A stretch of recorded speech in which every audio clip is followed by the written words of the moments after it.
Are you or someone you know looking to buy or sell a home?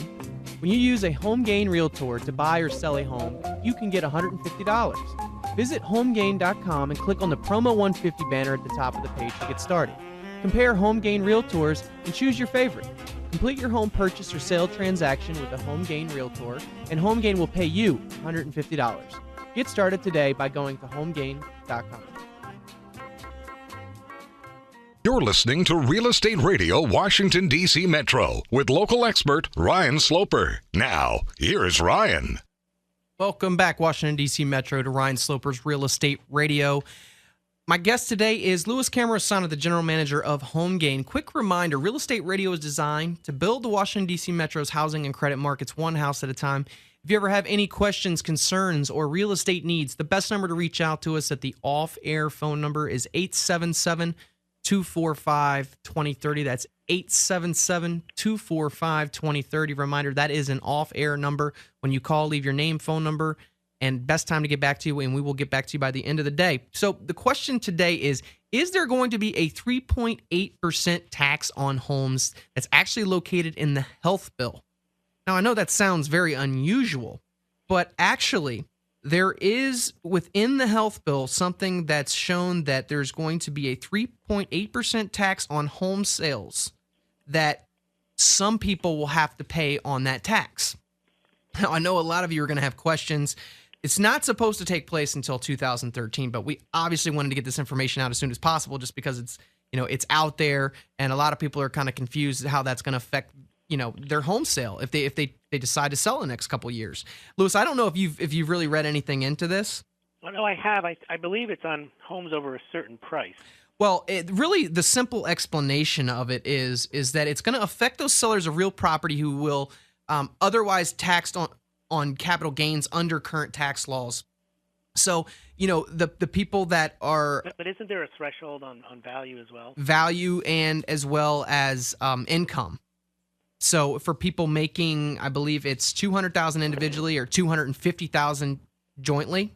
The millionaires and billionaires. Yes. And also, if the capital gains, or the 1%, right? But it's also on any. It's basically on any real estate that they own that would fall into the category of capital gains tax, which for an individual is $250,000, or for a joint couple $500,000. So it would be above and beyond that. If you hit those thresholds, then you would have an additional 3.8% tax on top of the capital gains tax. Now, here's a question for you. I know they're going to go into the constitutionality at the Supreme Court of the health care bill, and I think they're focusing on the mandate. I'm wondering if the bill is deemed to be unconstitutional, whether it be in its entirety or only with respect to the mandate, and these other provisions will stay in place. I'd be curious to know the same thing, Louis. I'm not really sure, but I would. I mean, what they could do is they could take away the individual mandate and keep all the. Although, but what the proponents of the bill say is you take the individual mandate away, the whole bill collapses. Yeah, absolutely. In which case, this 3.8% tax would go away. Right. And they're expecting a decision on that. I think they agreed to hear it today, and they're expecting to have a decision on the constitutionality of the individual mandate in the Obamacare bill sometime in the summer of 2012 in the run-up to the election. Yep. Go figure, right? But, just for any of you guys out there that could affect you down the road, the best thing to do on these type of things, obviously these are going to be IRS regulations, to check with your local CPA and find out, if it's going to affect you. Obviously, it's for high-income earners. But, we do want to put this out there because it is going to affect some people. And, Well, you're right, but you call high-income earners really... There's a big distinction between high-income earners in the Northeast, on the Washington, D.C. metro area, out in California. Just about, I think, 20% of people are in that bracket. Yes. So in the country, they represent a single digit, but the salaries that people make in Boston, New York, Washington, they're pretty high. And a two-income family, which is basically middle class, making $90,000, $100,000 each. They end up being in that wealthy category. I would say definitely yes, Louis, especially in the Washington, D.C. metro area. encompassing Washington, Maryland, parts of Virginia. Also, this would But obviously that's the richest county, isn't it? The richest is London County and Fairfax County. Fairfax. Okay. Fairfax County, yep, is the richest county in the country. So most of those people would fall in this category. What people don't realize is when your salary is that high, then the cost of living is also is higher. Yeah, and I mean, you figure a 3.8% tax, Louis. I mean, you already got to pay 6% in real estate fees. If you were, let's just say you have capital gains tax because you made over $500,000+ on your property, and then you got this extra tax. It's something to make sure that you're aware of. And hopefully that this doesn't get passed. I really don't see. Well, the other question is, what impact will it have on housing prices? Will people not sell their homes because of the tax? It could be. And it's just just another nuisance really to the market that we don't need. Right. We talk about it all the time. It's like, just keep putting taxes and incentives to buyers and really see what the market does. It's just getting worse. It's getting worse. There's unintended consequences that people think that, or the government thinks that if they just raise taxes, they collect the money, and that's good. There's an interesting article, I believe, on Bloomberg by Jody Shen and Tom Keene. Tom Keene is, I believe he works for PIMCO, but he said, actually PIMCO's Simon, sorry. Tom Keene is the one that actually wrote the article. U.S. home prices will probably decline an additional 6% to 8% before bottoming. And Scott Simon's the Pacific Investment Management, I believe, CEO. He said potential home buyers are being kept on the sidelines by policymakers, tightening rules for government-backed loans and banks being more restrictive than required by Fannie Mae, Freddie Mac, and the FHA. If you can borrow, housing is so cheap, but if you can't borrow, it's infinitely expensive. And I think that that's definitely true, because what we were talking about earlier, Louis, is that if you can't afford to buy a home, you're stuck to do what? Rent. Or if you buy a home and you can't borrow money and then the price of the home goes down, you're not paying off a mortgage, you've just lost money. Yeah. If you paid cash.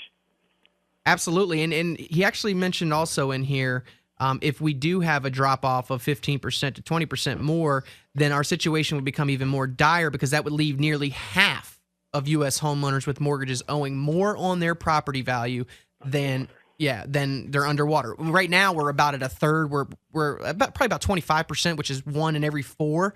So, when you look up and down your street, every 4th house is probably underwater.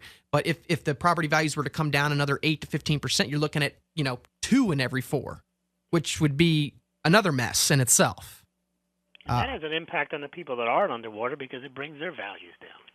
Yeah, there's a lot of psychology that goes into this too, Louis. You know what I mean? Because I feel like short sales are becoming more and more common. And when I say common, it's kind of like, well, if my neighbor did that, then I feel like I should do that. And they might not even need to. But, after, talking with a lot of people, I feel like that it is, in a sense, it's an investment that a lot of people treated their home as not just their home, but as an investment and an investment vehicle. And when you look at it as an investment or an investment vehicle, then you have to make a decision one way or the other, whether it's a good or bad investment. And at that point in time, look at your primary residence as an investment vehicle. You shouldn't, but people did, Louis. Of course they did. People did, and that was why we had such, a disaster as far as the people that were, just leaving their homes, letting them be foreclosed upon, is because, they were trying to buy that home and a year later flip it and make $50,000 just like everybody else did. And when that didn't happen, they were like, well, I don't want the home anymore. Exactly. And that defeats the purpose of the home ownership society. But the reason they have that government concept in the first place is they want people to feel attachment to their communities. If they don't, they feel that their place is to flip, then the home ownership concept goes out the window. Well, the home ownership concept, like the big things was to have a good place to raise your children and provide them a good education. Not if you move every 16 months to make money. Right. I know. The home. I totally agree with you. But, I really think that that's what lent itself to where we're at today. And the people that are still in their home are the people that did have those values in home ownership. You know what I mean? Right. That they are upside down, but you know what? They still value their home as something other than just, let's get money real quick and move on to the next home. Home prices shouldn't appreciate that quickly. They should be a solid investment that if you keep the house in good shape and you pay your mortgage, that over time it'll appreciate in advance of inflation. It's not supposed to go up 20% a year. Right, a gradual appreciation over an extended period of time. That's the icing on the cake. Then you've lived in a place, you've lived there 20, 30 years, you raised your children there, and then when you retire, there's a little money left over. And yeah, it's just something, an added benefit that you get from buying your primary residence. People viewed it as the primary benefit was to flip the house and make money. Yes, and that is kind of, that mentality has subsided. So I think that's why there's not as many people as eager to buy a home these days. And because they don't think they're going to make a lot of money. They don't think they're going to make a lot of money. So it's like, I'm not in a rush to buy a home. I really think that this is what's going through their head. So they throw it into stocks.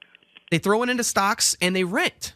And they're just like, you know what? I don't need to buy. I can hold off. I mean, and this is why I'm here, because I'm saying, you know what? Okay, don't get sucked in by that mentality, please, because with the cost of home ownership being at the all-time lows right now, you need to take advantage of it right now. Don't wait. Don't wait another 3 or 4 years until you're tired of renting and then say, oh, now I want to buy, and now the interest rates are 6 or 7%. Do not do that. 877-245-2030. 877-245-2030. Well, we got to wrap up today's show. Louis, I really appreciate you coming on. If for anybody out there that's looking to start their home search, where can they go to do that and to find a good realtor? Best place to go is homegain.com. You start there. You can select realtors anonymously. They will propose to you. They won't know who you are. You can select the best one and only let them contact you once you give them permission. You can get a free home valuation. You can check out home improvement tips, and you can view homes for sale. So you go to homegain.com, and you'll be very satisfied in your home search or your home sales transaction. Awesome, Louis. I really appreciate you coming on. Thanks, Have a great day. Guys, I want to thank you guys for, again, tuning in to Real Estate Radio. If you guys have any questions or concerns or real estate needs, the best number to reach out to me is 877-245-2030. That's 877-245-2030. Whether it's credit-related, mortgage-related, finance-related, real estate, whatever it is, short sales, foreclosures, if you just need some trusted advice, that's my number, and I'll be glad to help you out. Thank you guys for listening to Real Estate Radio. We'll be back again next week from 2 to 3 p.m. right here on 1580 AM, The Big Talker. Thank you for listening to Real Estate Radio.